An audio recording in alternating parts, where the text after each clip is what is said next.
யாருங்க சொன்னா பழனி வெறும் பஞ்சாமத்துக்கு மட்டும்தான் ஃபேமஸ்ன்னு? நம்ம பசங்களை கேளுங்க. இங்க இருக்கிற சுவையான உற்சாப்ப பார்த்தாலே தெரியும் பழனி சாப்பாட்டுக்கும் ஒரு தரமான இடம் தான்னு.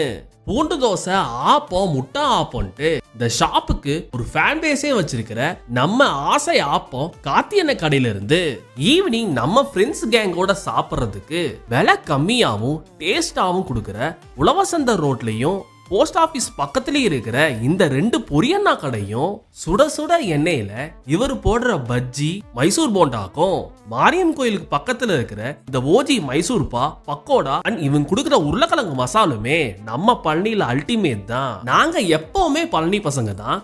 எங்க சேனலை நீங்க ஃபாலோ பண்ணலனா இப்பவே எங்க டியூஸ்லாக் பழனி சேனலை ஃபாலோ பண்ணிக்கோ. இப்ப புரோட்டா பிரியாணி சின்னவங்கல இருந்து பெரியவங்க வரைக்கும் எல்லாத்துக்குமே ஃபேவரட் ஃபுட் ஆயிருச்சு. நம்ம பழனியில புரோட்டாக்கு ஆயக்குடி ஜின்னா புரோட்டா, பிரியாணிக்கு ஐடியல்ட்டு அசத்தலான ஏகப்பட்ட கடைகள் இருக்கு. வேலைக்கு போற நாம எல்லாருமே டீ குடிக்காம இருக்கவே மாட்டோம். டீக்கு ஃபேமஸா இருக்கிற இந்த சுமங்கலி டீ கடை இப்போ பணியாரம், போலி, வடை, பலகாரம்ட்டு எல்லாத்தையுமே டேஸ்டா கொடுத்து பழனி மக்களை ஆச்சரியப்படுத்திட்டு இருக்காங்க. ஃபேமிலியோட அன்லிமிட்டெட் மீல் சாப்பிடுறதுக்கு கௌரி கிருஷ்ணா, இந்த சம்மர்ல சில்லுன்னு குடிக்கிறதுக்கு மார்க்கெட் ரோட்ல இருக்கிற இந்த சர்பத் கடை. யாருங்க மதுரை சாப்பாட்டுக்கு ஃபேமஸ்ன்னு சொன்னது? இப்போ நம்ம பழனியும் சாப்பாட்டுக்கு ஃபேமஸ் தான். உங்களுக்கு பழனியில இன்னும் என்னென்ன ஃபுட் கடைலாம் பிடிக்கும்ட்டு கமெண்ட்ல சொல்லிருங்க. இந்த வீடியோ பிடிச்சிருந்துச்சுன்னா லைக் பண்ணிருங்க, ஷேர் பண்ணிருங்க. பை.